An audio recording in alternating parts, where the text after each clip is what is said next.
The jump from million to billion isn't bigger. It's a completely different universe. Get with the team and come up with core values as a crew. Find out what's important to everybody. Don't seek to understand before you seek to be understood. It benefits us and everyone else if we take the viewpoint of the other person first. We hire, fire, discipline, and reward based on performance inside the structure of our core values. Empathy sets the tone. Leadership sets the bar. Focus drives results. Fun keeps us who we are. This time we're going to be focusing on core values. You might have some at your company. They might be plastered on a wall somewhere. They might be some words that every once in a while somebody mentions, but maybe they don't have a lot of meaning to them. Or perhaps you are in a company or organization, or you hold yourself to some words that have really deep and powerful meaning.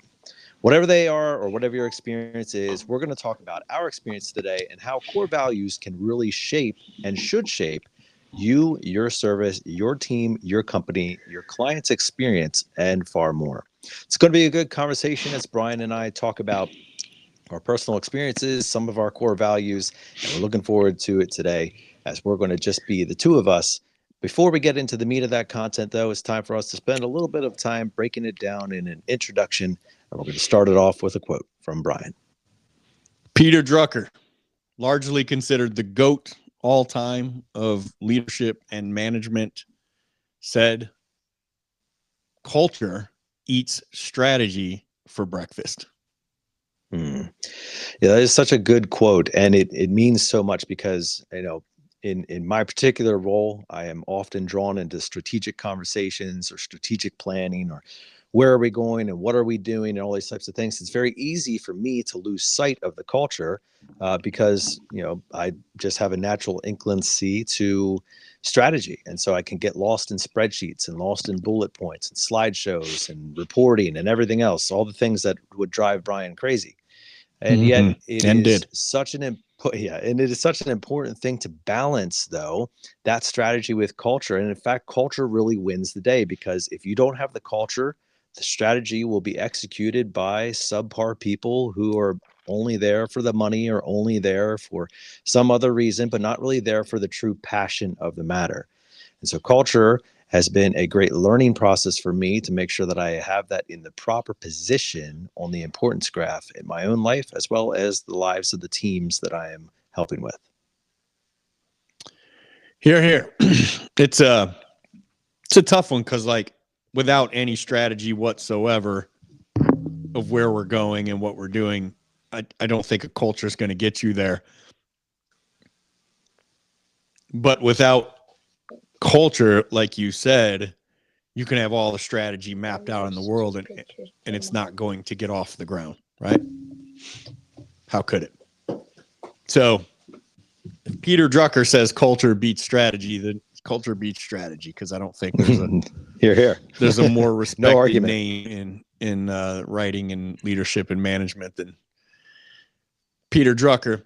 So what we're going to talk about today is how do you create a culture? And something Ken Goodrich said all the time when people would ask him about culture, and probably still says, although we haven't chatted with him in a while, is culture, like everything else, is a system. And how do you systemize culture? Well, that's what we're going to talk about today. One way to do it is to start with what are the most important attributes to us as a team, as an organization, as a family, right? As our family unit, as a person, as a human being. So I don't have core values personally, but as I was working on this episode, I said, dude, let's make this about not just the teams. And I know your core values very well, as I helped write them and certainly helped come up with that phenomenal acronym. And I know mine because I helped create them for our team here in Phoenix. So you create them around what are the most important things to us, characteristics or attributes that if we focus on these things, we will hit our goals. And that's how we build a culture. Yeah, Brian, and I'm looking forward to the conversation today, and it has a lot of different impacts, as you mentioned. Not only at work, we can take this in another direction at home. Some of you are entrepreneurs; you're your own man, like you're your own boss. And so, when you define core values, it's literally a definition of probably yourself. And so I'm looking forward to all the different variances that we can take around this topic, and it should be really good. Don't tune out if you're like core values. That's a bunch of corporate jargon and whatever. That's not really what we're talking about. Even though you're I right, mean, you're probably right. it may be there certainly is core values, and they certainly can be part of corporate jargon. But that's not the type of content that we're looking to drive today, and we want this to be impactful for you, and we hope to share that through some of the impacts that it has had on our own lives. Before we get to the meat of the show, though, it is always a privilege and a delight to hear from one of our listeners about how the show has impacted them. And we're looking forward to that in the form of a review. So, Brian, who are we spotlighting for this particular episode? Great info and mindset changer. 5 stars. I listen whenever I can while I'm on the road. Every bit of info is practical, and it helps me understand both sides of the sales process. You guys are a great team. You've got a listener for life. Hardy Services. 11 months ago, I'd like to know if Hardy's still listening. He's like, for life, bro, forever. Like 2 months later, he like stumbles into the Joe Rogan podcast for the first time. He's like, I only got so many drive hours in a day, and this podcast is 3.5 hours long. So sorry, waste no day. Next life for sure. Got you. Yeah, he's like, man, if you had just kept those introductions to like 11 minutes max, I would have stuck with you. But no, you had to keep going. Well, we appreciate it, Hardy. It was a Hardy Services. Hardy Services. We appreciate it. Hope appreciate that. Hey, we've said this. It seems like whenever I say this, we get inundated with reviews like this, and then about 3 weeks goes by and they stop. But if you're going to throw a review out, Hardy Services, perfect example. Feel free to, at the end of the review, not in your name and definitely not in the title, because they cut the title off. In your review, feel free to say who you are, where exactly you are, shout your team out, shout your homie out, whatever. We've said this before, but daughter's birthday. Don't care. Like whatever you want to throw in there, that's something fun, something cool, memorable, or just hypes your team a little bit. Throw it in. We'll read it. It's going to get weird. Yeah, also let us know whether you use a CPAP or not, because that's a thing that we care about very much on this show. Yes, one of us. Not only can I see my CPAP from this studio, aka corner of my bedroom, but over like 12 feet the other way, I can see my mini CPAP, which was one of my Christmas presents from my wife. I have the travel mini now. This thing is freaking awesome. Shout out to, I assume, Dr. J. I didn't ask, but you have to have a prescription for a CPAP. So I'm guessing Amelia got help from Dr. J with that, our boy. So appreciate that, Doc. But yeah, where'd we go? Is that a gift for you or a gift for her, Brian? That's for me, because I'm like unpacking and unraveling my CPAP every trip. One time two times I forgot the bucket, the water bucket. And you just be a train wreck if you use the CPAP without the humidifying bucket. So I had one time, I think both times I ordered from the quickest place I could get it a new freaking bucket. It's just a nightmare. Well, this thing's tiny, right? It comes in this tiny little gray bag. It doesn't count as carry-on because it's a medical necessity thing, which is awesome. Yeah, but yeah. And you can use it on the plane, this little thing. Yeah. All right. If you're like me, severely overweight, about 15 pounds from being cut, for crying out loud, because of these holidays that you let be a month long, 2 months long now, and you snore, CPAP's the way to go. Lifesaver, life changer, lifesaver. All right. You brought it Thank up, you. bro. Just Thank you, a Brian. reminder. I did, and I immediately regretted it. So thank you, Hardy Services and CPAP Technologies, for sponsoring this show. We do appreciate it. Moving on. Wait, hold on. Scale it back on whether they're sponsoring. We would like them to, for sure, because that little mini thing was not cheap. And neither are the hoses and the tubes and the mouthpieces.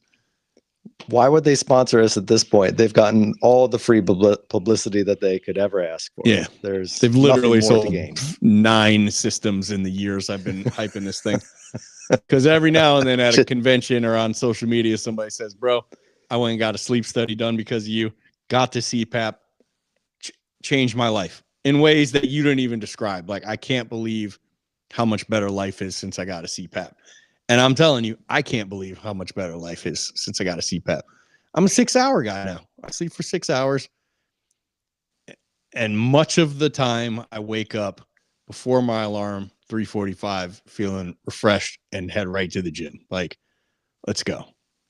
And I could sleep for 9 hours before and not feel like I got a good night's sleep.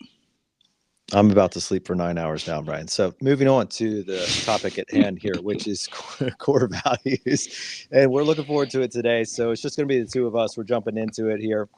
And I want to set the stage here with exactly what we're talking about, which is core values, right? So if somebody makes their core values out of the acronym CPAP, we will read it on the show. Just find me on social and send it to me. Okay, yeah, that would be awesome. But yeah, we're not talking about words that are just plastered up on a wall or somebody, held on a poster in somebody's dusty corner of the office or something like that. Core values are meant to be the embodiment of the individuals or the aggregate of the individuals in your company. And so just kind of set the stage on an easy way of looking at what a core value is it should be your guiding light in terms of who you are hiring or bringing into your organization. It should also be your guiding light in terms of who you are promoting or elevating through your organization. And I think those are really simple ways of understanding what core values are designed to do, because they are really people oriented by nature. A company can't embody core values because it's a company. It's just it's a building, it's a spreadsheet, it's whatever. It's the people within the company that can embody the core values. Ergo, the company can then have people who have core values and execute on them. But it's really a people function by nature. And so when you're thinking about it from that perspective, yes, you might have core values that sound business oriented, like, we're finishers, or, we're excellence, or those types of things. But it's really a people human component that you need to be focused on. So Brian and I are both going to dialogue about what our company core values are, and I'm sure we'll continue from there. But one of the fundamental ones that we use at my organization in Lancaster and Toms River is professionalism. And okay, so like that's the most generic word. And to some degree, I hate that because it's so generic and it means 1,000 things to 1,000 different people. But here's where core values really step in. It can't just be a word. It has to be a word with a definition. It has to be a word with meaning. It can't just be a skeleton. It has to have flesh and tendons and muscles. It has to have something that actually executes on it. Otherwise, it just becomes letters on a wall. All right. So when I say professionalism, what do I mean? I mean that at my organization, we want people who embody the definition of professionalism as we define it, and then here ... and here's how we define it. Professionalism is people who see things through to the conclusion, who start at A and get to Z, and they don't give up in between, and they don't get distracted, and they don't forget, and they don't, fumble it up, and they don't give up, and they don't turn it over to somebody else and say, hey, you deal with this. They see it through to the end. And I believe in that as a core value because we need to see that in every area of our organization, from the call takers who promise, oh, yeah, I'll give you a call back, or, oh, yeah, I'll leave it in the notes to make sure the technician knows, right? Is it in the notes so the technician knows? All the way down to the billing and warranty team who, if they forget to complete the warranty registration, it can impact the homeowner. and everybody in between, and especially you in listening, who is most likely a technician or frontline person. How critical is it for you to see things through to the end? Not only because, of course, you run across those problems that are just those persistent nagging things that keep coming back up. Like, this is the third time that we've been out to Brian's house and we need to put this thing to bed, right? Like a professional would. But for reasons of like follow up and follow through. Hey, I'll give you a call. Hey, let's set up a revisit. Hey, I'll make sure that part gets ordered. Hey, I'll make sure that, we are explaining every step of the process along the way. This is what professionalism means at my organization.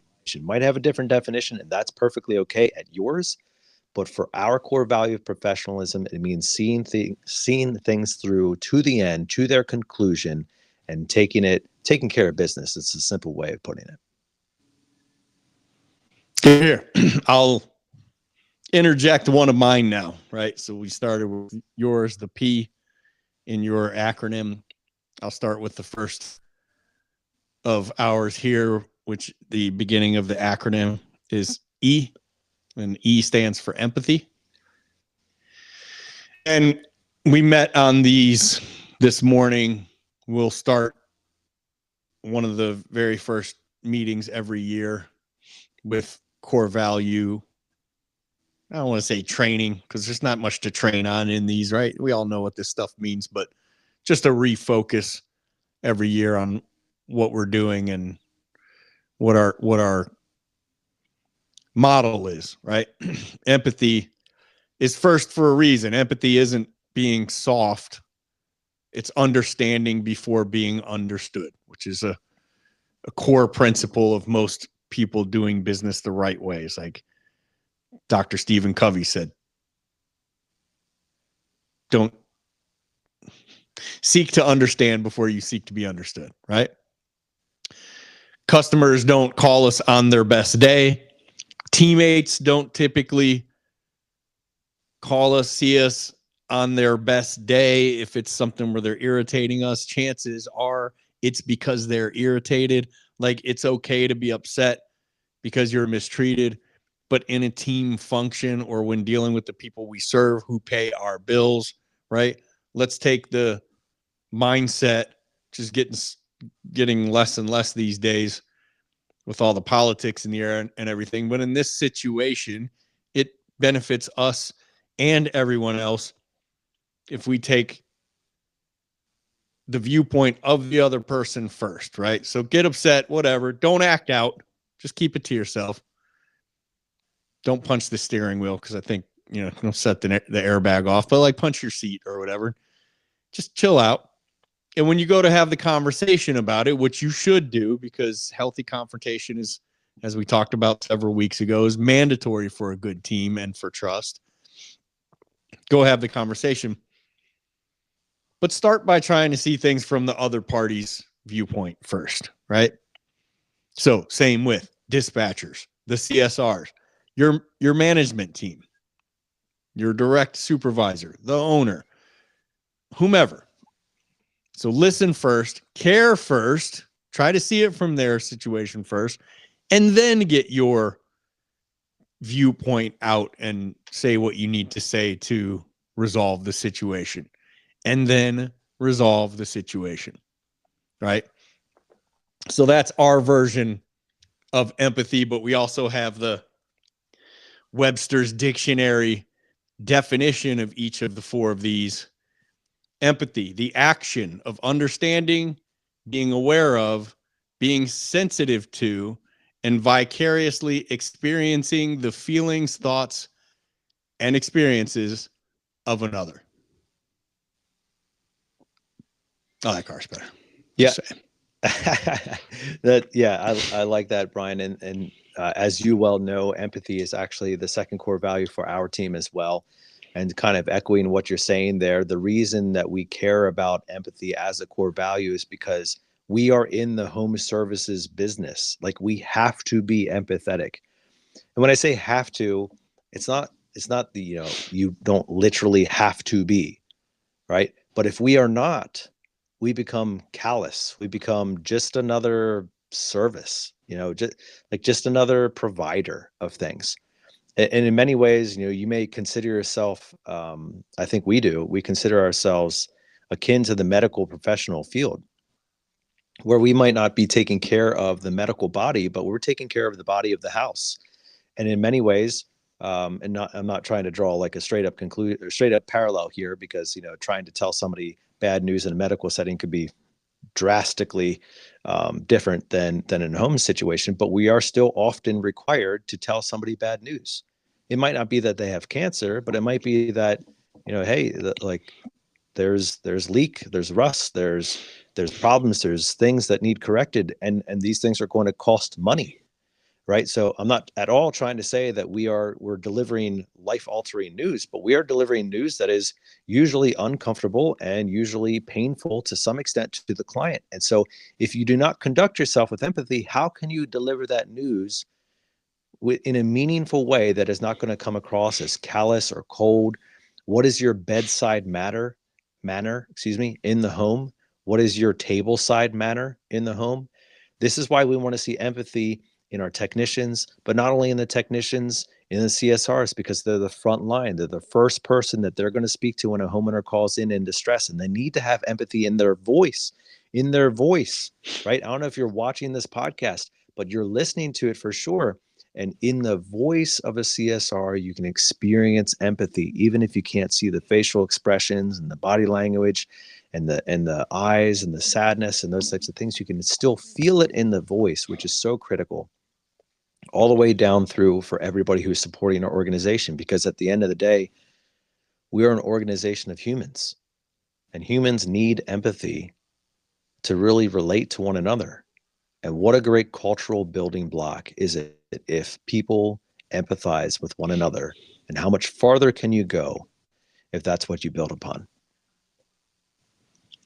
Yeah. So we're 2 down for you. Number 2 for Phoenix is going to be focus. Sorry, leadership. Skip right Killing to number it, bro. 3. Number 2. Yeah, leadership. You were focused. So here's my, let me get focused here. That's my biggest struggle, is that focus for sure. Leadership is not a title. It's a behavior. It's doing the right thing when it would be easier not to. It's owning mistakes quickly and not blaming or making excuses. It's fixing. It's getting better.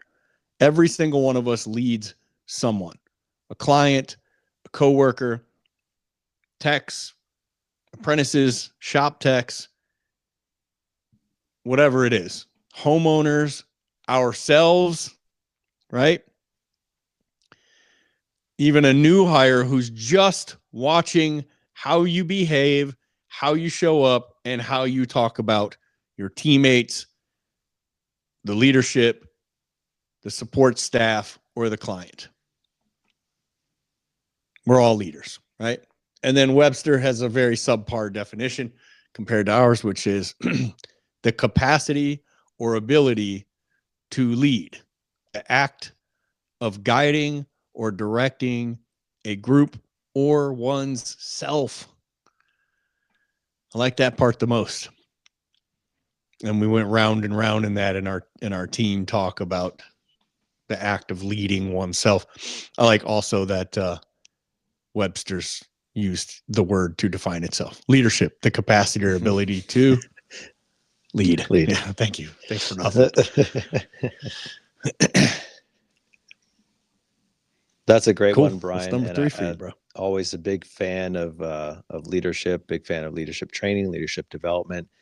And yet what every great leader really should possess is our third one at Lancaster. And this one is much in thanks to you, Brian, for bringing this in, as we originally started off with 3. In fact, I think we ran with 3 for maybe a year or 2. And then we're like, we really need to add a 4th one. We believed in it so much. And you, of course, had done a great job at sewing that into the culture. And that's our third core value, which is gratitude. And we've done entire episodes on this show about it. And it continues to be the difference maker.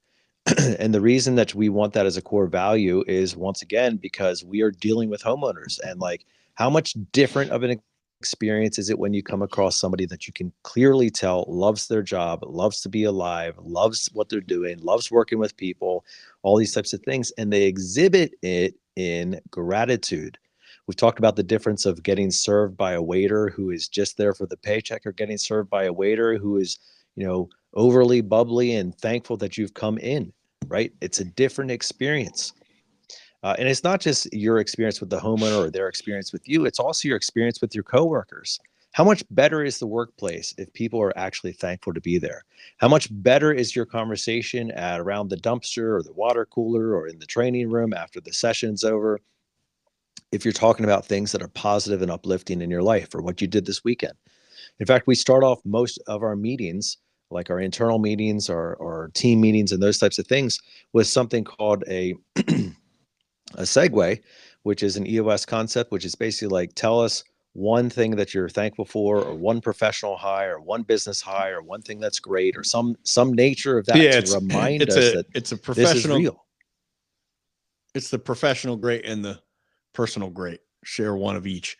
But for me, and I even changed it to this when we would have our L10s with our techs, it was one thing you're grateful for, right? So one, because to me, let's start the meeting with some gratitude.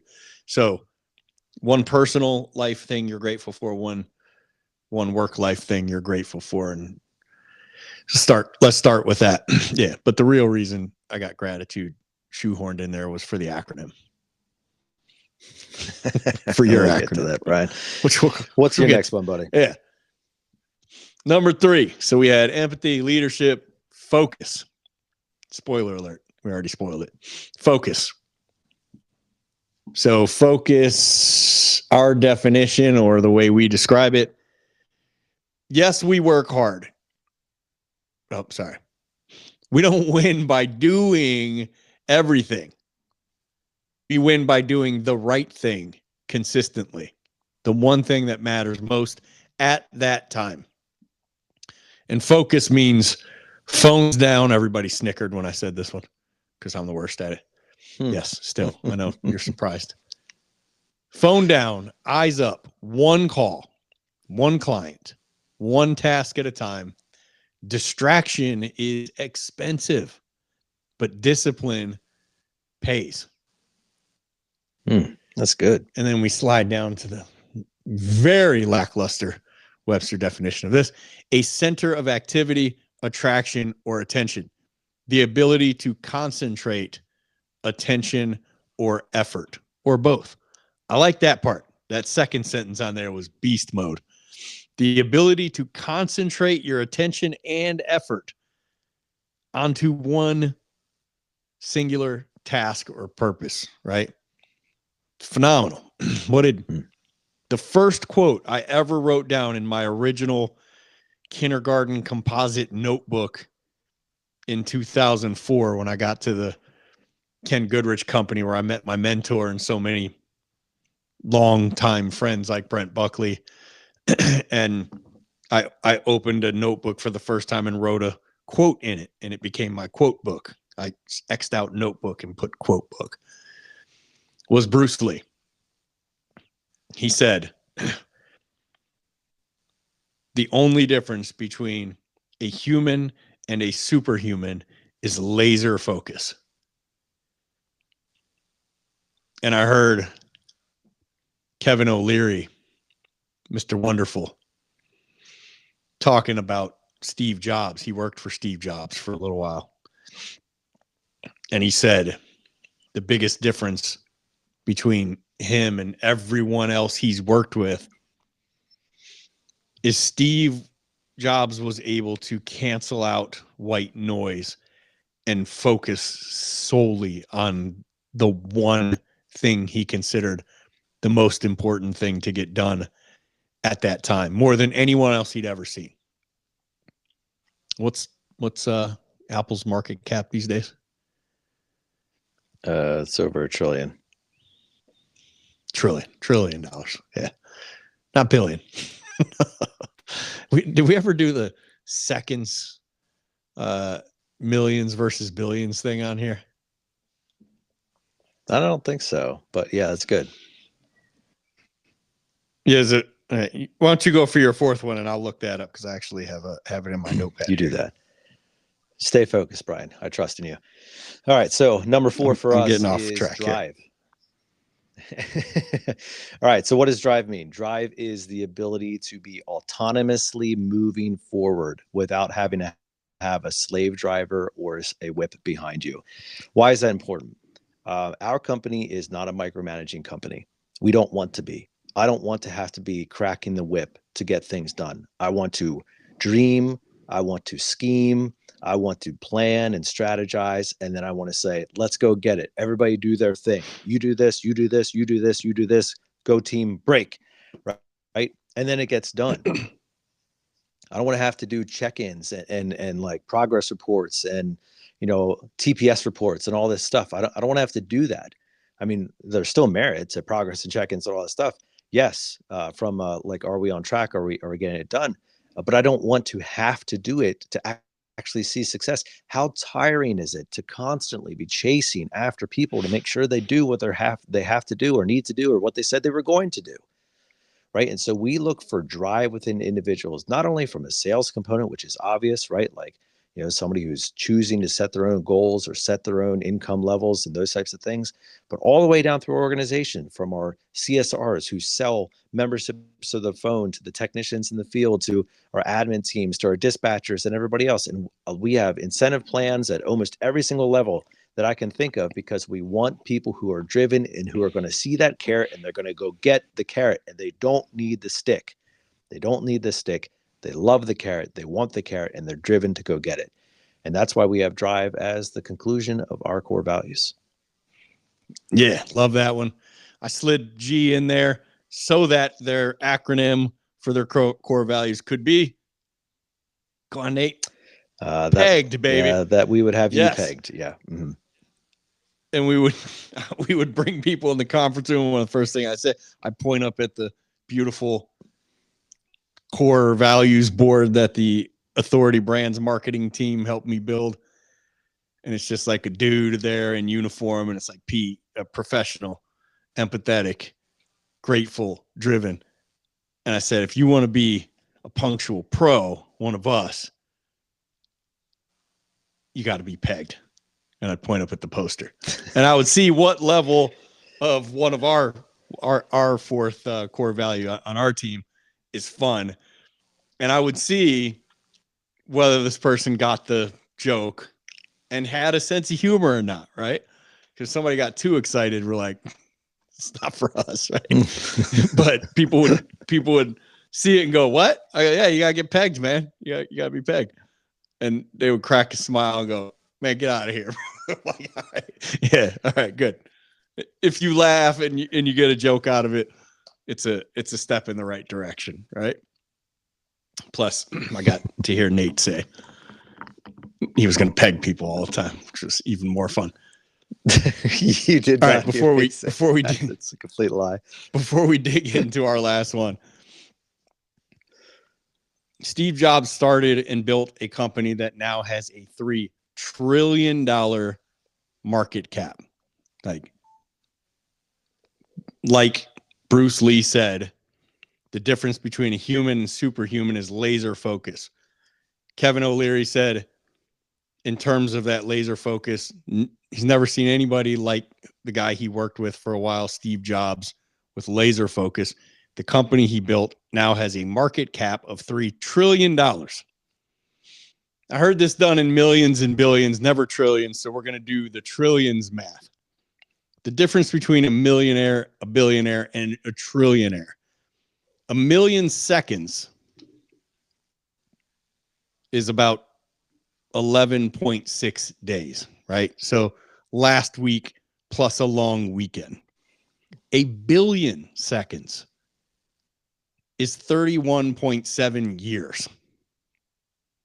As in, if you started counting in the early 90s, you'd just now be finishing. 1 trillion seconds is 31,700 years. Like, we're talking cave paintings, right? Woolly mammoths. Humans still figuring out fire, for crying out loud. So the jump from million to billion isn't bigger. It's a completely different universe. And the company Steve Jobs built is in the trillions in market cap. So yeah, pretty phenomenal. What can be accomplished by absolute laser focus, right? So that was the Phoenix team's third core value. The fourth core value is fun. So our core value acronym is ELF, ELFF. Empathy, leadership, focus, fun. Now, we didn't build that in Lancaster. And I think specifically it found its way in for the reason that I kind of always wished we had more fun, right? I mean, at our level, like Nate and my level in the leadership position, we had plenty of fun, but I would say maybe didn't take it to the technician level as much as we maybe not should have, but could have for sure. Despite Nate's amazing games that he sets up for like Black Friday and Christmas Eve. You still do that? Wheel of Fortune and Jeopardy and all that stuff? HR does that for us now. They do a great job. Yeah, that's good stuff. I love that. So anyway, fun by our definition. Yes, we work hard. But if the place isn't fun, people burn out. Fun doesn't mean unprofessional, right? It means we laugh, we enjoy each other, we celebrate and enjoy wins, we bust each other's chops for a lack of performance, but in the right way. Like if you come in late, you're going to hear about it. If you look like crap, you're going to hear about it. But if we can't enjoy the grind in the trades and in customer service will eat us alive, right? It does not take prisoners. So fun not only needed to be there, but from our perspective, it needed to be the last one as well. It needed to kind of finish out our core values. So it's just after Christmas. We should have done this one a month ago, but we're going to get some Buddy the Elf posters and get some version of Buddy the Elf, because I love that movie. I can't believe that they came up with another like classic Christmas movie. It's about time for another one because that movie's like 20 years old. But yeah, that's why we made it in the Elf. And then the Webster's definition. This is the worst. What provides amusement or enjoyment? Playful pleasure, fun. All right, thanks again for nothing. Somehow they made that definition now, I want to real quick little fun as possible. Yeah, they did. It's almost ironic, the definition. So the reason this episode meeting and everything came to be is I was at the gym in one of my 4:30 sessions talking to a gym bro who goes to the gym. I can't remember what the name of his company is. Now I feel bad about it, but I told him he's got to listen to this episode because I'm going to do an episode about it, and I'm going to shout him out in the episode. His name's Zach Teagarden. And he was telling me about their core values on his team, and it's gas leadership. Give a, snot, but snot because we don't swear on this show. Leadership. And he just kind of went into what that means to him and what that means to his team. And it's all about, really kind of encompasses all of our core values. Just like, give a crap about what you're doing, about who you're speaking to, about the client, about your teammate, about leadership, about the company as a whole, about the future, the reputation of the team. Like all these things combined, give a crap, like do your best. Right. I like that. For me, core values. I hate when each core value is like 7 words. I don't bring that to me. I'm out. I got to be able to remember it top of my head, make it something fun like pegged. I don't know why you guys went with that, Nate. It doesn't make sense to me. Or ELF in our case. and something where we can put things up and it means something to somebody. And then, according to the EOS model, right, we hire, fire, discipline, and reward based on performance inside the structure of our core values. Right. So fun, literally under fun, we have written no Eeyores. If you're a grump, a cranky, there's never a reason to have a good time. Everything is the reason that the world's caving in on you. You're not a fit. You're not. Now, here's the good news about any one of these. You can fix any one of these. The same with Nate's core values, right? You can become professional. You can work on your empathy.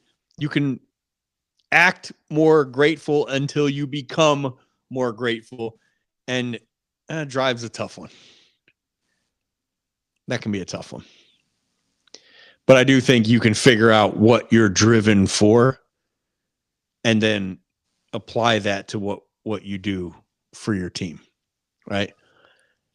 Like, guy doesn't care about money at all, right? He's got a nest egg his parents left him, but they require him to be at work to get that nest egg. Not money motivated. And there are people who aren't money motivated who don't have money, right? It's just not on their short list. All right, but maybe being part of a cool team motivates you. All right, well, you have to abide by certain standards to be on that team. So there you go. Use that. Before we wrap, I want to wrote what ChatGPT helped me create as our little saying for our ELF core values. Empathy sets the tone. Leadership sets the bar. Focus gets our results. And fun is what keeps us here. That's good. My ChatGPT's beast. So let me know if you want me to help you out with that pegged, bro. Thanks, man. I could tell it to make it rhyme. Yeah, and oh, that'd be good. So back to what Brian is saying, like these are good things, and whatever your core values are, and you know what, you may feel like, I don't like, what's the relevance of this episode to me? You know, how does this really fit in? Well, a couple of things. So one, I mentioned at the beginning that we utilize these in our hiring, and so it's very important that we continue to fill our team with these core values, because that is what we believe in and what we believe will serve the team, the clients, and the overall mission best. And so you may not necessarily have influence. Maybe you don't sit on a leadership team. Maybe you don't even know what your team core values are, but they can still play an impact if you want them to. And even if you're an organization that either doesn't have them or, you know, doesn't really make a big emphasis towards them, then I ask you, what is your personal core values? And this is actually, I don't do too many interviews anymore, but this is a question that I would like to ask an interview applicant. Ideally, before I would ever go over what our company core values were, to see what they would come up with on the spot. You know, and sometimes they would come up with the cheesy ones. Well, like, you know, honesty or something like that, which, you know, I'm not saying honesty is cheesy, but, you know, it's kind of in line with professionalism if you don't really provide context behind it. But sometimes they would come up with like really creative ones. And I thought asking that question provided an insight into what this person cares about, like what makes them who they are. And so I would ask that same question to you. And you can answer that as holistically or specifically as you want. If you want to say, well, my core values when I'm in my van driving to a call are this, this, and this. Or my core values when I go home and I'm with my family are this, this, and that. Or maybe you want to just broadly define them. And so if I could be a little vulnerable for you, I had a pretty tough day back in December. Was feeling sort of depressed about some things with my kids and how they were trending out. So I really like sat down and thought about like, what are my core values as how I define fatherhood? And I thought I would share them with you. So the core values that I believe I exhibit in my fathering would be fatherhood through sacrifice, through provision, instruction, generosity, stability, and commitment. And those are like the things that I define. Like this is what I think being a good father means, and this is how I conduct myself typically to execute on that vision. But along with identifying those things, which I think are fine, that's a fine list of things to, demonstrate as a father. I know I am weak in the area of felt love and heart connection. Like that's just not a strength. And it's not because my father didn't show those things to me. In fact, he was a great father. It's just not been my personality. And so I have to go above and beyond to find felt love / heart connection with my kids. So like I have to be intentional about it. In fact, I set it as a goal for myself this year to really connect with my kids' hearts. And so I want to encourage you listening that even if you don't take this episode from a business aspect and you're like, okay, whatever, like that's fine. Please define your core values, like your personal core values, whether it's within the realm of fatherhood or whether you want to do it more broadly as the leader of your home or more broadly as just a human, just like a person. Like this is who I am. This is what I'm about. Because I think there's value in knowing those things, not only from an aspect of like spending time defining what really matters to you, but then knowing what your guiding light is and knowing where your weaknesses are. Like I know where my weaknesses are in my fathering, and I know that I need to do better in those areas. And ideally, at some point, I will be able to say, I have a core value of heart connection with my kids. I'm not at that place right now. Like I'm not at a place where I feel confident that like that is a strength of mine, but it is a belief that I want to get to, and it's something that I'm pursuing. So there's my drive for 2026 and beyond to find enough heart connection in my relationship that I can actually add it as a lived by core value in my fathering. Nailed it, buddy. I'm going to give you a rhyming wrap up to the ELF core values. Empathy sets the tone. Leadership sets the bar. Focus drives results. Fun keeps us who we are. That was from Jargon. Thank you, Dr. Seuss. Yeah. Well, okay. And I'll add to what Nate said. If you're with an organization, you don't have core values, or you used ChatGPT to create core values and nobody cares about them or believes in them, get with the team and come up with the core values as a crew. So find out what's important to everybody. Say, look, we need 3 to 5. I think more than 5 is a little excessive. What are the most important characteristics if a person walked through the door right now and we were going to add them to the team and they're going to work directly with you personally? What are some characteristics, right? So I'm going to turn around to the whiteboard and I'm going to start writing. And just shout them out, right? And just get to shouting them out. And then do a keep, kill, or combine session, right? Let's say we end up with 20 characteristics. And we're going to go through each one individually. Do we keep it? Do we kill it? Or do we combine it with another one because it's pretty close? And let's just narrow this list down to 3, 4, or 5, right? And then that's where you can use ChatGPT to say, hey, help me come up with these 5 words in an acronym. And it'll give you different variations of the words, right? Like we had fun, and maybe if we needed a J for our acronym, and it would come up with joy. And it'll do that for you literally within a second. Like it's not a problem. So yeah, look forward to some feedback from that exercise. Do your whiteboard experience with some members of the team, come up with the list, do your keep, kill, combine, throw them in ChatGPT, come up with an acronym. If you don't like the acronym or it's not fun, then come up with a different one. It doesn't have to be fun, or impactful, but don't go super high freaking engineer, right? Owners, I don't want to say sit this one out, but don't take over because I believe this is impactful for me, so it'll be impactful for everyone. Everyone's just going to respect what you have to say because you're the boss. So keep that in mind and maybe sit this exercise out, or just give input, but don't take it over and make it yours, because that's whose it will be at the end.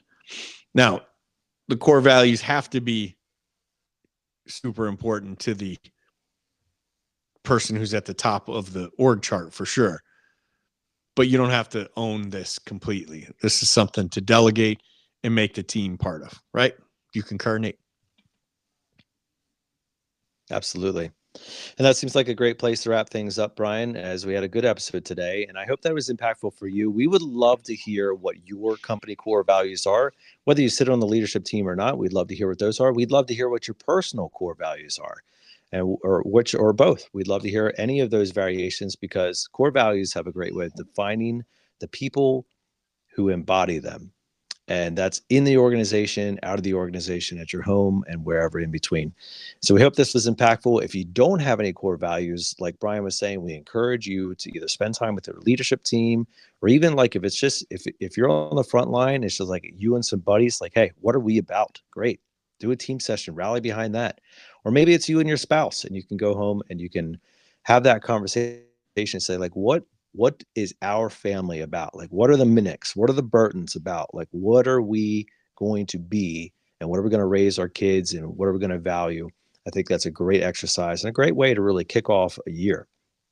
So we'd love to hear from you. We hope that you enjoyed this episode. And if you could find somebody that would enjoy it as much as you did, we'd appreciate if you would share it with them. We do think that values the show and gives us a little bit of kick in the ratings, as the more people that listen, the more Apple cares about us, and we care about you, even if Apple is $1 trillion organization and doesn't care about us. So that's that's a wrap for the show. Does not today. care, and we're going to leave at all. 3 trillion. We're 3 trillion times at all. We're going to leave you with our weekly challenge, which continues to be the same: to choose to wake up each and every morning and waste no day.